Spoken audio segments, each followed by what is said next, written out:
Muy buenas noches, hermanos. Dios les bendiga. Una vez más con ustedes para nuestra reunión de varones en Casa de Oración León, para continuar con nuestros estudios acerca de la doctrina de nuestro Señor Jesucristo.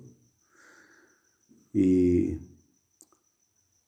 vamos a recordar que en las enseñanzas anteriores vimos el señorío de Jesucristo. Hubo dos enseñanzas. La primera fue desde la perspectiva de un esclavo y la segunda fue desde la perspectiva del Nuevo Testamento, de acuerdo con la Biblia y la iglesia primitiva. Hoy, continuando con las doctrinas de nuestro Señor Jesucristo, vamos a ver cómo al Señor Jesús se le asigna un culto divino, igual que a Dios, porque Él es Dios. Entonces, vamos a iniciar dando gracias al Señor y poniendo este tiempo en las manos de Dios, y inmediatamente entramos en materia. Así que oremos. Padre, te damos muchísimas gracias, Señor, por el gran privilegio que nos das de escudriñar tu palabra, Señor, de ponerla por obra, de exponerla, Señor.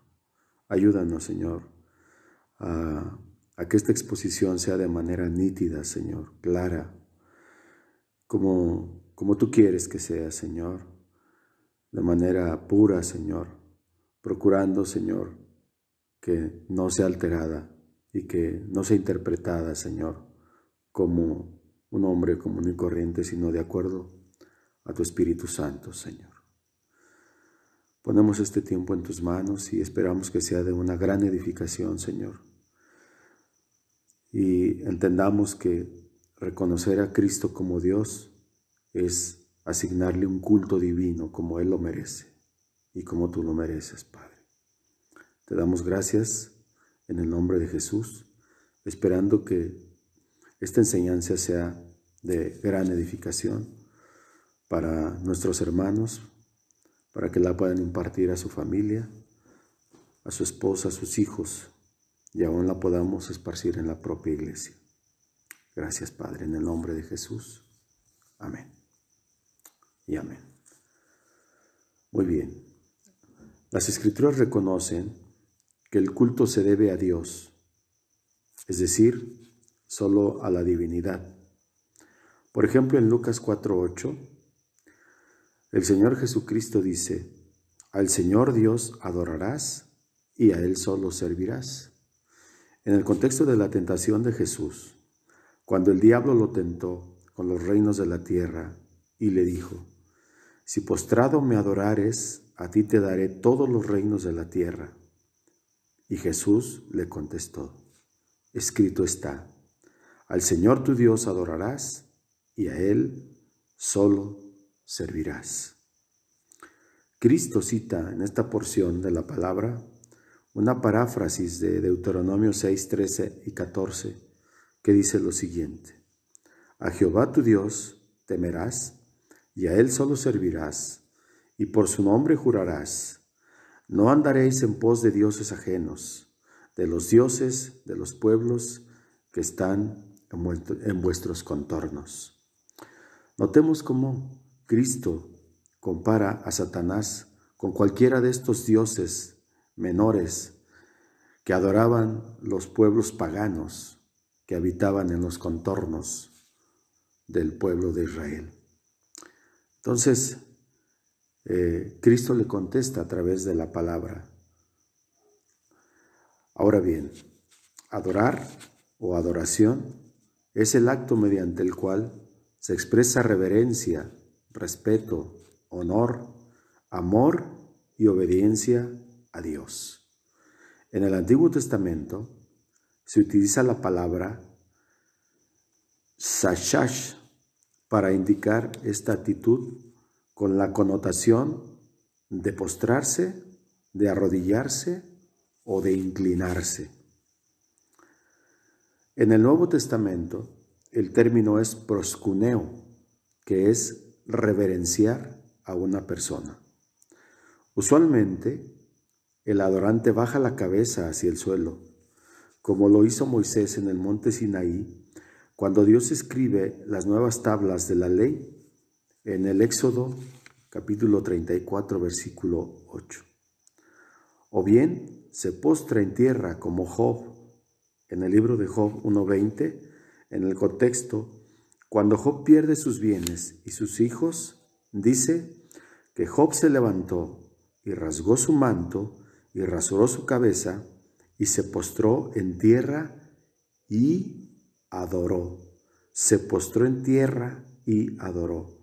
Y dijo: desnudo salí del vientre de mi madre y desnudo volveré allá. Jehová dio, Jehová quitó, sea el nombre de Jehová bendito. Y dice que Job no pecó en todas estas cosas.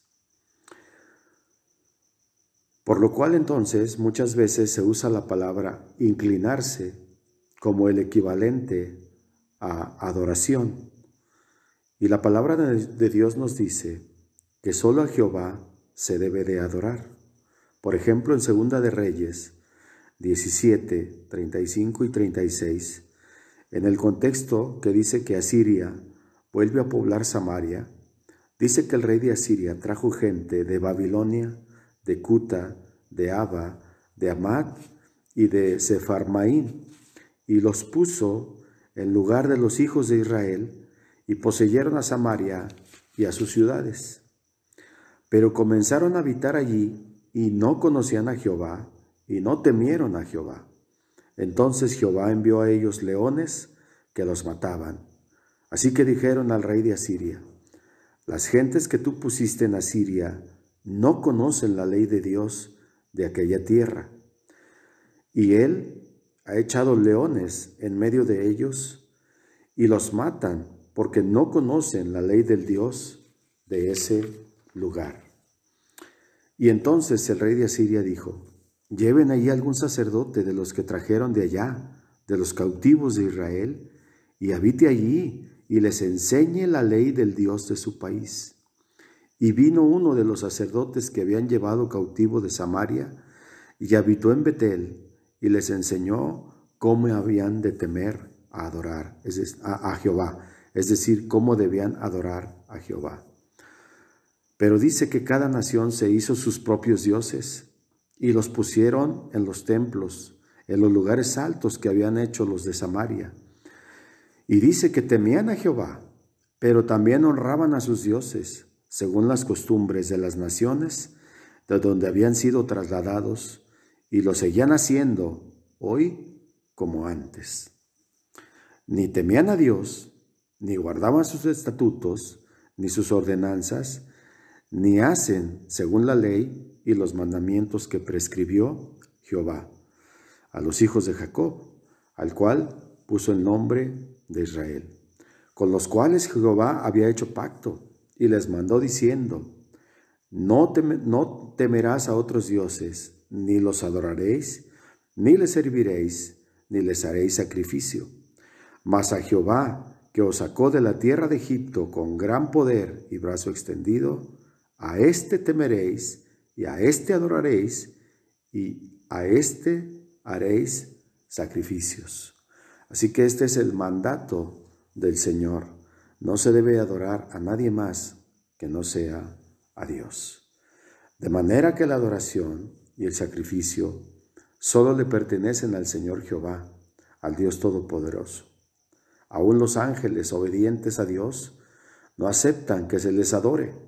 Por ejemplo, en Apocalipsis 22:9, cuando el apóstol Juan se postra para adorar al ángel que le está mostrando la visión, el ángel le dice: mira, no lo hagas, porque yo soy consiervo tuyo, de tus hermanos y de los profetas, y de los que guardan las palabras de este libro. Adora a Dios, adora solamente a Dios. Como tampoco se debe de adorar a un hombre, como pretendía hacerlo Cornelio con Pedro en Hechos 10, 25 al 26. ¿Cómo se debe de hacer entonces la adoración al Señor? La adoración se hace en el temor de Dios, como dice el Salmo 5:7. Mas yo, por la abundancia de tu misericordia, entraré en tu casa, adoraré hacia tu santo templo en tu temor. La adoración se hace en el temor de Dios.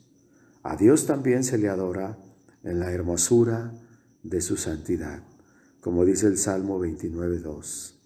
Dad a Jehová la gloria de vida y a su nombre adorad a Jehová en la hermosura de su santidad. A Dios también se le adora con cánticos alegres, como dice el Salmo 66:4. Toda la tierra te adorará y cantará a ti tu nombre. Cantarán a tu nombre. Entonces, a Dios se le debe de adorar con alegría, con júbilo. A Dios se le adora también con alabanza, que no es lo mismo que con el cántico. Como dice 2 de Crónicas 7:3. Dice, cuando vieron todos los hijos de Israel descender el fuego y la gloria de Jehová sobre la casa, se postraron sobre sus rostros en el pavimento y adoraron y alabaron a Jehová, diciendo, porque Él es bueno y su misericordia es para siempre. Con alabanza se le adora al Señor. A Dios también se le adora asegurándose que se hace de corazón, pero también con razonamiento, con inteligencia. Como dice Isaías 29:13, dice, pues el Señor, porque este pueblo se acerca a mí con su boca y con sus labios me honra, pero su corazón está lejos de mí y su temor de mí no es más que un mandamiento de hombres que les ha sido enseñado. Entonces, a Dios se le debe de adorar con inteligencia, sabiendo que debemos honrarlo con todo el corazón, pero asegurándonos que lo hacemos íntegramente. Esta porción viene en el contexto de la ceguera, de la desobediencia del pueblo de Dios hacia Él, hacia Dios. Entonces, deducimos que solo Dios merece la adoración y la exaltación, porque solo Él es digno de ella. Nadie, ningún hombre puede robarle la gloria al Señor. Recordemos lo que pasó con Herodes, porque se atrevió a aceptar el culto que solamente le corresponde a Dios.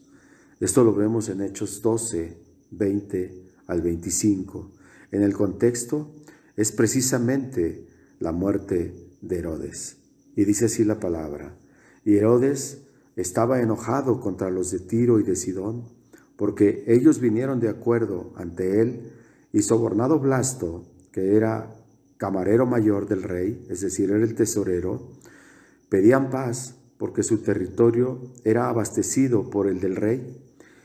Y un día señalado, Herodes, vestido de ropas reales, se sentó en el tribunal y les arengó, y el pueblo aclamaba gritando, voz de Dios y no de hombre.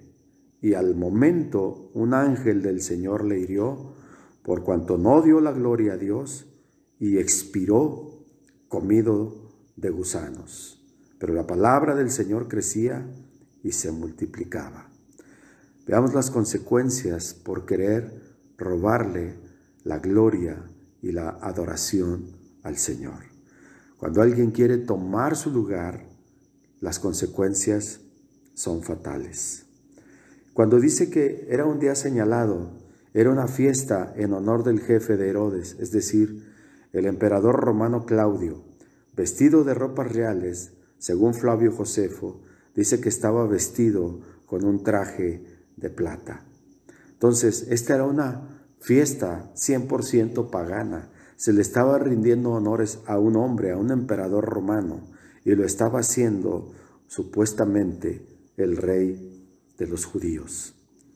Y como él no dio la gloria a Dios, y esto es un delito por el cual Dios le quitó la vida a Herodes. Esto sucedió en el año 44 después de Cristo. Herodes sabía que era un pecado, que era una blasfemia, el recibir la adoración que solo Dios merece.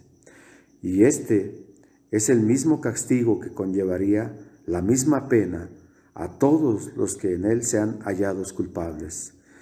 Si alguien trata de robarle la gloria a Dios o de igualarse con él, las consecuencias suelen ser fatales. Por ejemplo, nos lo advierte el apóstol Pablo en Romanos 1, 18 al 23, donde dice lo siguiente: porque la ira de Dios se revela desde el cielo contra toda impiedad e injusticia de los hombres que detienen con injusticia la verdad, porque lo que de Dios se conoce les es manifiesto, pues Dios se los manifestó. Porque las cosas invisibles de Él, su eterno poder y deidad, se hacen claramente visibles desde la creación del mundo, siendo entendidas por las cosas hechas, de modo que no tienen excusa. Pues habiendo conocido a Dios, no le glorificaron como a Dios, ni le dieron gracias, sino que se envanecieron en sus razonamientos, y su necio corazón fue entenebrecido. Profesando ser sabios, se hicieron necios, y cambiaron la gloria del Dios incorruptible en semejanza de hombre corruptible, de aves, de cuadrúpedos y de reptiles. Y esto es lo que sucede cuando a Dios no se le adora y trata de adorar a un hombre o a cualquier otra cosa o a cualquier animal. Esto mismo le sucedió a Herodes. No glorificó a Dios como a Dios, ni le dio gracias, sino que se envaneció en sus razonamientos y su necio corazón fue entenebrecido, y se igualó a Dios y murió y expiró, comido por los gusanos. Toda la gente sabe en su corazón que Dios existe y sabe de sus requerimientos morales, como son la santidad de Dios, como es la justicia de Dios, como es la fidelidad de Dios, como es la misericordia de Dios, como es la bondad y el amor de Dios. Sin hablar de sus atributos naturales, como son la omnisciencia, la omnipotencia, la omnipresencia y la eternidad de Dios. Pero esto no quiere decir que la gente pueda venir a la fe salvadora observando la naturaleza creada por Dios solamente, porque la fe salvadora solo se alcanza escuchando y creyendo solo el mensaje de la Biblia acerca del Señor Jesucristo y de la adoración que Él merece. Todo aquel que no adora a Dios correctamente profesa una religión falsa y declina en continuar rechazando a Dios. El Señor lo abandona a sus crecientes actividades inmorales y autodestructivas. Todos nosotros, como hombres mortales, estamos expuestos a todas estas cosas si no adoramos a Dios y si no le glorificamos como a Dios. Pero también, si tratamos de robarle la gloria a Dios o de igualarnos a Él, padeceremos esta ira de Dios que no corresponde a una explosión impulsiva del enojo dirigido a personas que no sean del agrado de Dios, sino que es la respuesta ecuánime y determinada de un Dios justo en contra del pecado. En resumen, cuando un hombre o una mujer tratan a Dios de manera irreverente, las consecuencias son fatales. Lo podemos ver a través de la historia de la Biblia, desde el pecado original con Adán y Eva, con Caín, con Nadab y Abiú, con Jezabel y Acab, con los hijos de Elí, o cuando Nabucodonosor se igualó a Dios, diciendo que toda Babilonia se había hecho con la fuerza de su poder. Dios le quita su reino y le quita su poder inmediatamente y lo arroja con las bestias del campo para que sea su habitación, y como los bueyes lo apacienten, y después de 7 años de comer hierba, reconoció que el Altísimo tiene el dominio y el poder en el reino de los hombres. Así dice Daniel 4:34. Escuchen a Nabucodonosor una vez que recupera su lucidez. Mas al fin del tiempo, yo, Nabucodonosor, alcé mis ojos al cielo, y mi razón me fue devuelta, y bendije al Altísimo, y alabé y glorifiqué al que vive para siempre, cuyo dominio es sempiterno, y su reino por todas las edades. Todos los habitantes de la tierra son considerados como nada, y Él hace su voluntad en el ejército del cielo y en los habitantes de la tierra, y no hay quien detenga su mano ni le diga, ¿qué haces? Veamos cómo a Nabucodonosor se le da la oportunidad después de 7 años, cuando Dios lo trajo como los animales comiendo hierba, le devuelve la razón, y Nabucodonosor reconoce el poderío y adora a Dios y ordena que todo su reino lo adore como el Dios todopoderoso, el que hizo los cielos y la tierra, y todo el dominio le pertenece a Él. De manera que ningún hombre o mujer, por poderoso o poderosa que sea entre los hombres, debe dejar de honrar, de adorar y de reverenciar a Dios como Él lo merece. Mucho menos tratar de igualarse a Él o tratar de robarse su gloria, que solamente a Él le pertenece, o sufrirá las consecuencias. Sin embargo, ahora no hablemos de hombres o mujeres que puedan ser muy poderosos en la tierra. Sin embargo, entonces Jesús sí aceptó este culto sin titubear, y en realidad Él mismo lo pidió. Podemos ver en Juan 4:10, donde leemos en el contexto de Jesús y la mujer samaritana. Cuando Jesús sale de Judea a Galilea, dice que le era necesario pasar por Samaria, llamada también Sicar, junto a la heredad que Jacob dio a su hijo José.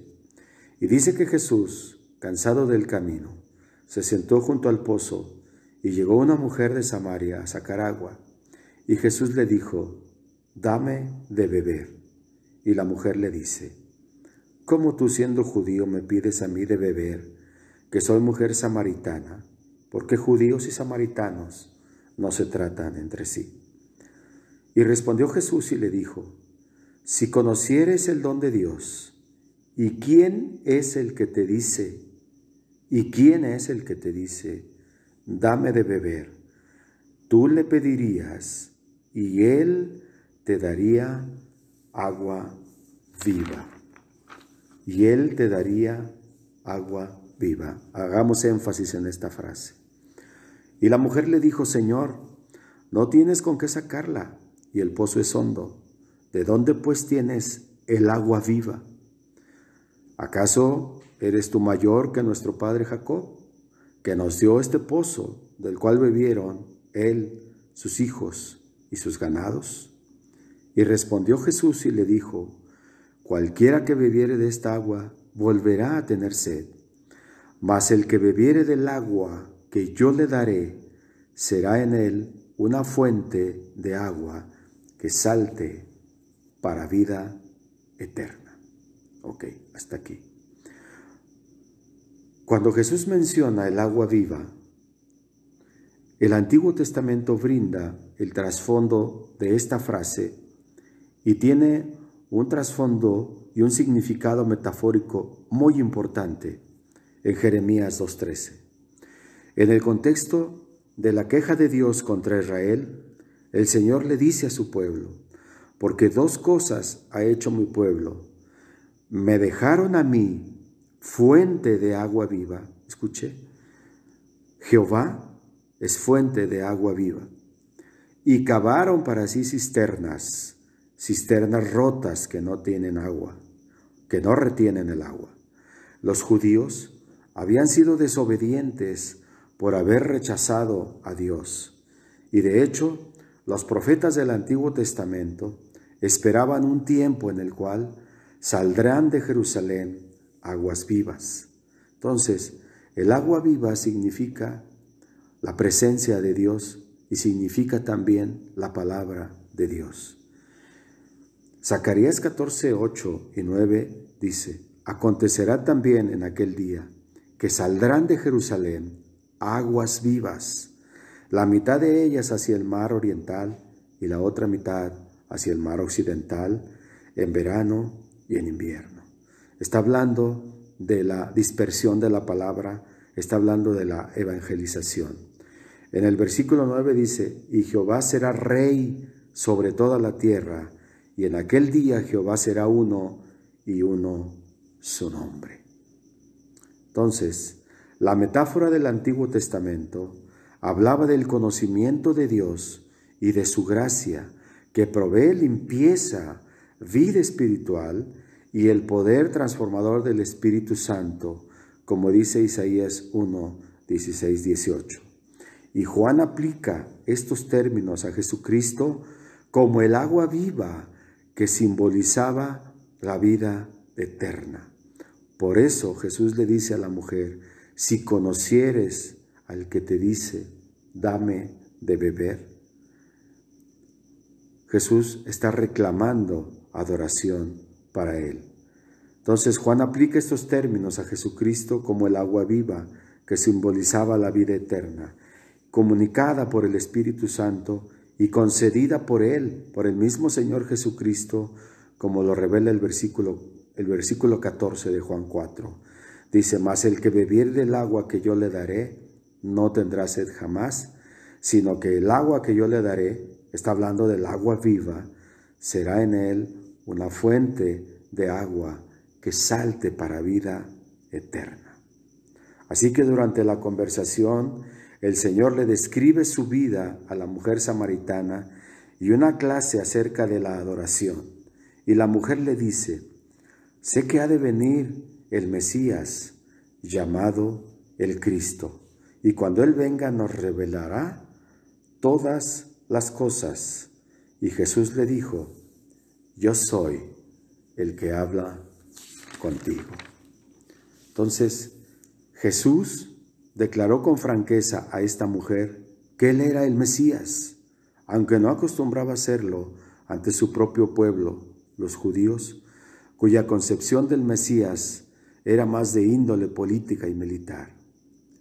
La palabra Él no figura en el original griego porque Jesús dijo literalmente: yo soy quien habla contigo.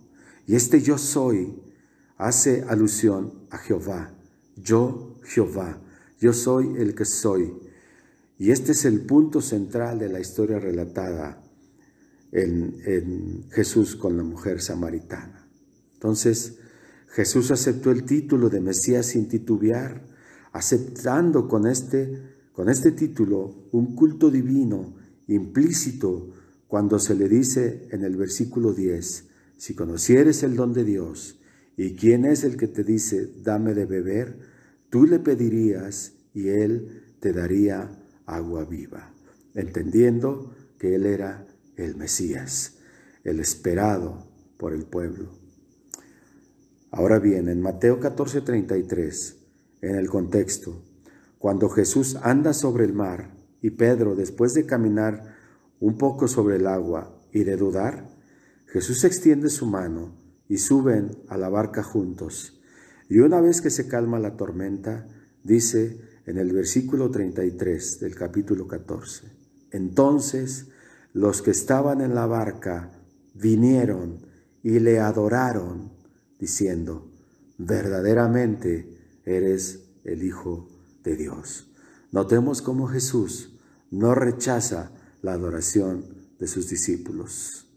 En Lucas 24:52, en la ascensión de Jesús, en el versículo 50 dice que lo sacó fuera hasta Betania y alzando sus manos los bendijo, y aconteció que bendiciéndolos se separó de ellos y fue llevado arriba al cielo. Ellos, después de haberlo adorado, volvieron a Jerusalén con gran gozo. Así que este es un acto formal de adoración.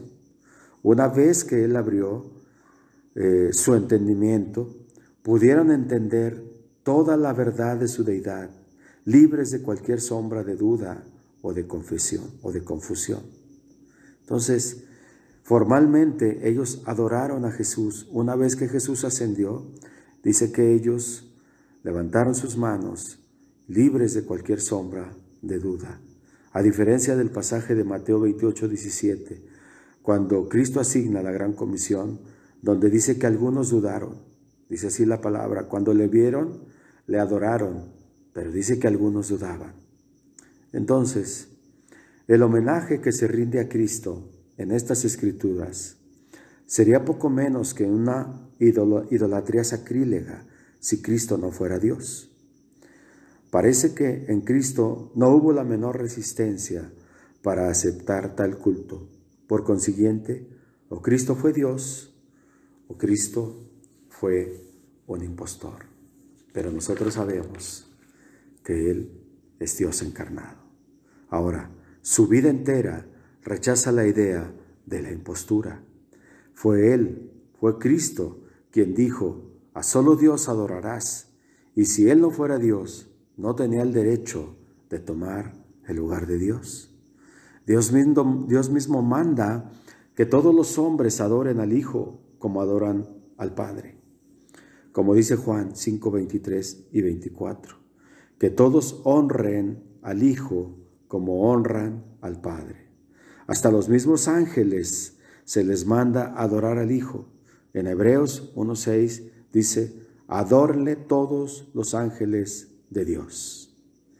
Y Filipenses 2:10 dice lo siguiente: para que en el nombre de Jesús se doble toda rodilla de los que están en los cielos, en la tierra y debajo de la tierra, y toda lengua confiese que Jesucristo es el Señor, para gloria de Dios Padre.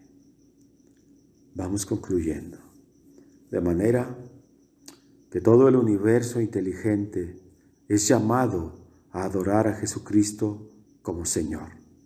Y el mandamiento incluye, como vimos en la enseñanza anterior, a los ángeles del cielo. El mandato también es dado al espíritu de cada uno de los redimidos, como dice Apocalipsis 4:10 y 11, hablando de los 24 ancianos, donde dice que se postraron delante del que está sentado en el trono y le adoraron.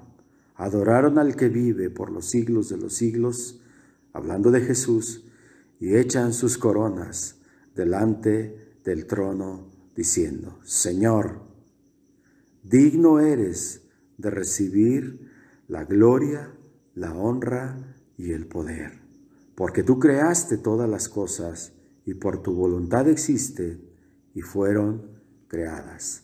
Notemos que los 24 ancianos están adorando a Jesús y lo están igualando con Dios, diciendo que Él es el creador de todas las cosas y que por su voluntad existen y que por Él fueron creadas.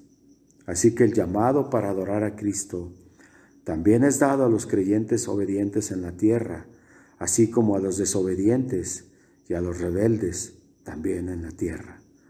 Por razones de tiempo, doy la cita en 2 de Tesalonicenses 1, 7 al 9. A los demonios y a la humanidad perdida en el infierno también se les ordenó adorar a Cristo. Toda la creación tendrá que reconocer y afirmar o estar de acuerdo, lo cual será la acción final de todos los seres y de todas las entidades en respuesta al señorío y a la divinidad de Cristo. Y se hará de forma voluntaria o involuntaria, y se hará de manera bienaventurada o se hará de manera desoladora para todos aquellos que no reconozcan que Jesucristo merece toda la obediencia y el culto divino que solo a Él le pertenecen como a Dios, porque Él es Dios, porque Él es igual al Padre. Por eso le rendimos un culto divino, como a Jehová, como al Creador de los cielos y la tierra. Así concluimos, hermanos. En la próxima enseñanza, siguiendo con la doctrina de nuestro Señor Jesucristo, veremos que Jesús posee las cualidades y las propiedades de la divinidad, como su preexistencia, como la existencia por sí mismo y el poder para dar vida, como la inmutabilidad, que son propiedades que se le adjudican a Dios Padre, pero también a Jesucristo. Y vamos a ver que en Él habita toda la plenitud de la divinidad.